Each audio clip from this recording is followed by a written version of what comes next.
E diela e ortodoksisë.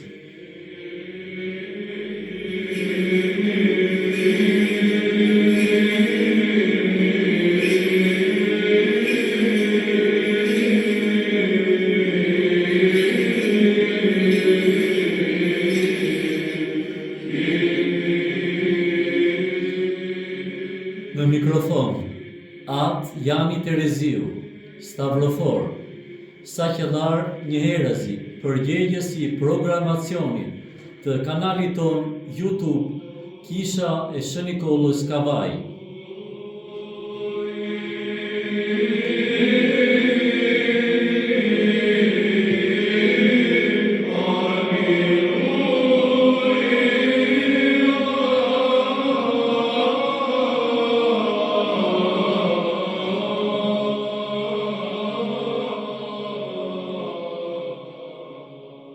Lavdi Perëndis për gjithë çka.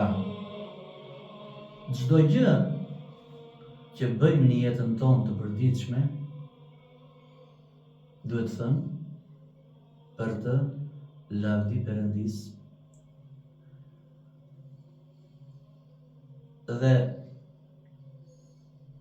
ne në kishën tonë për të komunikuar me të gjithë besimtarët, të cilët janë të larguar për arsye të ndryshme nga enëria jonë, me bekimin e kryebiskopit Joan, të cilin e falenderojmë përzemërsisht, me iniciativën e profesor Haravamit, bëm të mundur ndërtimin, formatizimin e këtij kanali për të komunikuar me të gjithë. Teknologjia është bërë domosdoshme për të ofruar dhe komunikuar me të gjithë, kudo që janë, fjalën e Perëndis, aktivitetet që organizojmë në kishën tonë, që dhe ata të jenë koherent me çdo gjë që bëhet në kishën tonë. Dhe duhet patjetër të fillojmë dhe falenderimet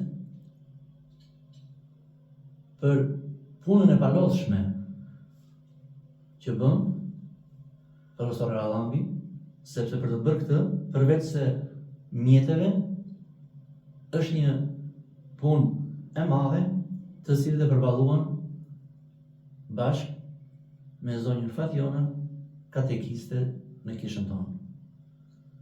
Një falenderim shkon edhe për që mund ta quajmë donatorin e të gjitha aparaturave, miqt e tij dhe tanët, zotin Erion Prifti. Faleminderit për të gjitha.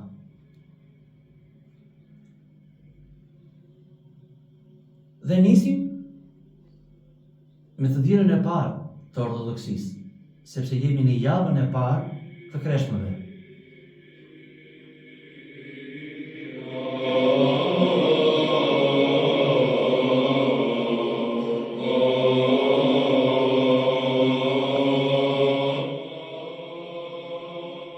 Le të themi dy fjalë. Pse quhet e diela e ortodoksisë, ose triumfi i ortodoksisë? Në vitet e para,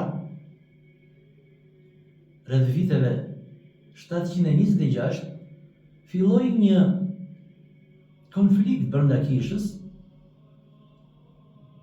për temën e mbajtjes së ikonave në kishë. Ne e dim shumë mirë, sepse ikonën e parë të tij në peshqirin kur po shkonte drejt Golgothas, kur i fshin fytyrën e Jezu Krishtit, mbeti fytyra e tij. Këtë zoografisi edhe Shëmbullllai që e kemi dhe sot, që aty nis piknisja e ikonave. Dhe Më vonë, u ikonografisën të gjithë shenjtorët dhe u caktua në fillim që të viheshin dhe të zbukuroheshin kishat me shenjtor. Por, duke parë se besimtarët dhe jo vetëm, nderimin e tyre e tepruan, mrekullit që bënin ata nëpërmjet lutjes te Jezu Krishti, arritën deri atje sa të adhuroheshin edhe ikonat në një pikë adhurimi. Dhe kështu filluan në shumë vende të hiqeshin ikonat nga kisha. Për këtë konflikt u diskutua dhe u mor me njëherë me iniciativën e perandoreshës Irini në vitin 787, kur Patriku Tarasio me 367 episkop diskutuan dhe morën një vendim në formë dogme për ikonat. Caktuan zyrtarisht se ikonat nderohen dhe nuk u shkon atributi i adhurimit, gjë që i takon vetëm Perëndisë. Dhe kështu, në bazë të këtij vendimi dhe sqarimi që bën në këtë sinod, në vitin 843 në Konstantinopol, në një sinod lokal të ndihmosës, perandoresha Theodora nderoi ikonat dhe duke pasur përkrahjen të birit të saj, Mikhaili III, dhe Patrikut Metod, të shoqëruar nga murgj klerik të shumë, erdhën në mënyrë triumfale me procesion dhe vendosën ikonat në kishën e Shën Sofisë. Dhe që atëherë, sipas vendimit të sinodit të në vitin 787, u caktua e diela e parë e ortodoksisë dhe e kreshmeve të quhet triumfi i ortodoksisë dhe bëhet litania e ikonave. Në mënyrën praktike, të gjithë shtëpitë tona mbajnë fotografi të afërmëve tanë, të miqve tanë, të fëmijëve tanë, gjallë apo dhe ata që kanë ndëruar jetë. Dhe shpeshherë të mallëngjyer nga largësia e tyre, nga largimi nga kjo jetë, i marrim, ndoshta dhe i pudhim dhe kujtojmë nëpërmjet kësaj fotografie, nëpërmjet këtij imazhi të tyre, gjithçka të mirë që kemi kaluar me ta, dashurinë ndaj tyre. Kjo do të thotë se ne jemi drejtuar një letre, një fotografie, por nëpërmjet saj na lidh me personin në fjalë. Aq më shumë edhe me shenjtorët, të cilët duke i parë në imazhin e tyre të ikonografisur në kishat tona, na lidhin dhe drejtohemi tek ata për të ndërmjetësuar tek Perëndia të na japi gjithçka në jetën tonë të përditshme. Le të dëgjojmë pak muzikë bizantine. Oh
Dhe le të themi dhe dy fjalë për shkrimin e shenjtë që lexohet në këtë të diel, si pjesa nga apostulli, ashtu dhe nga Ungjilli.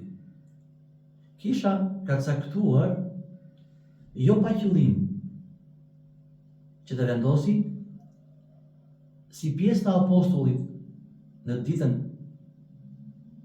e ortodoksisë kapitullin e 11 të letrës së Hebrejve të Shën Pavlit.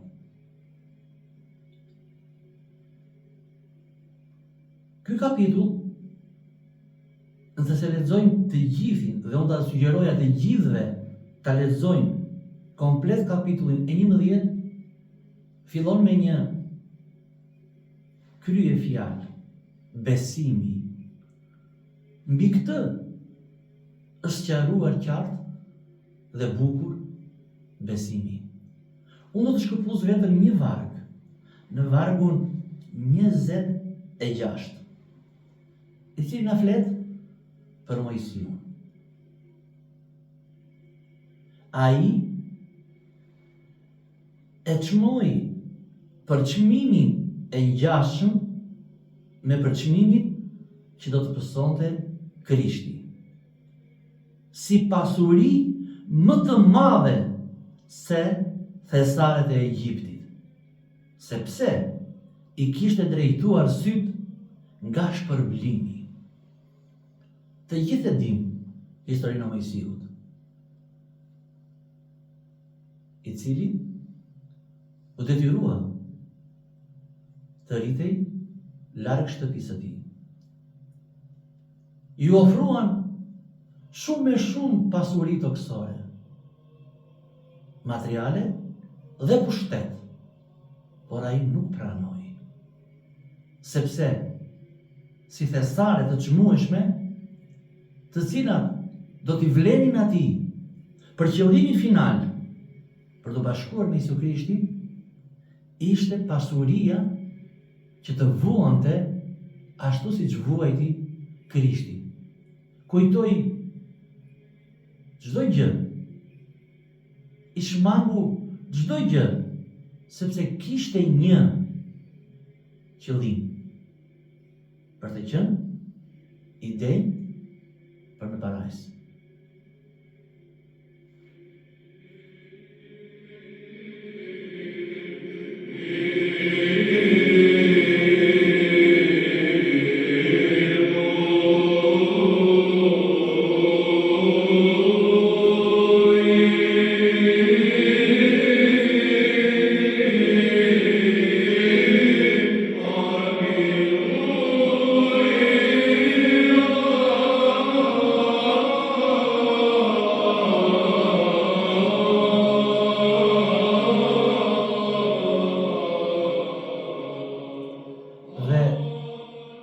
Në pjesën e Ungjillit është saktuar të lexohet pjesa nga Ungjillori Johan.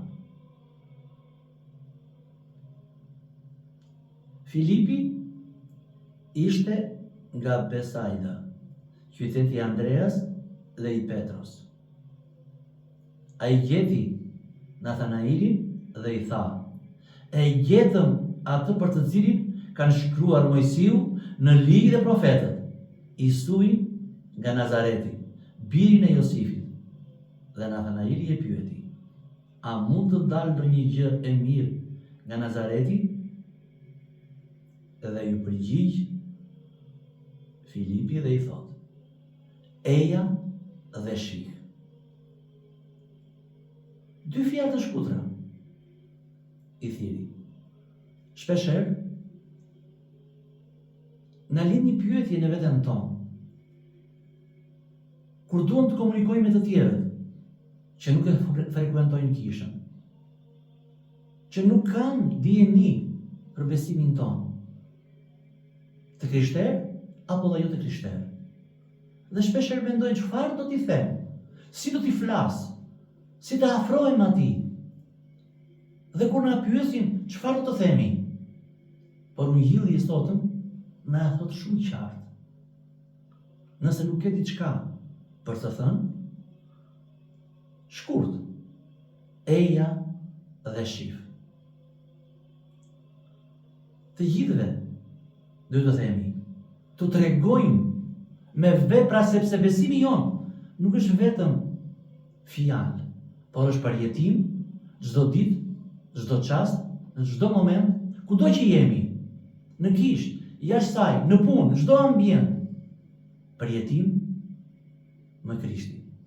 Dhe kështu e fitojmë parajsën qiellore.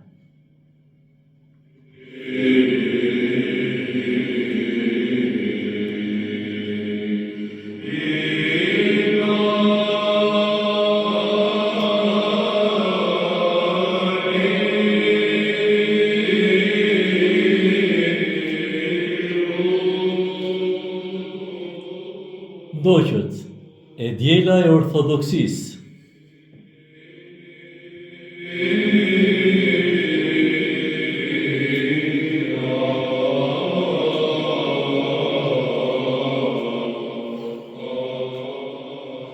Në mikrofon atë Jami Tereziu, stavrofor, saqelar, njëherësi, përgjegjës i programacionit të kanalit ton YouTube Kisha e Shën Nikollës Kavaj.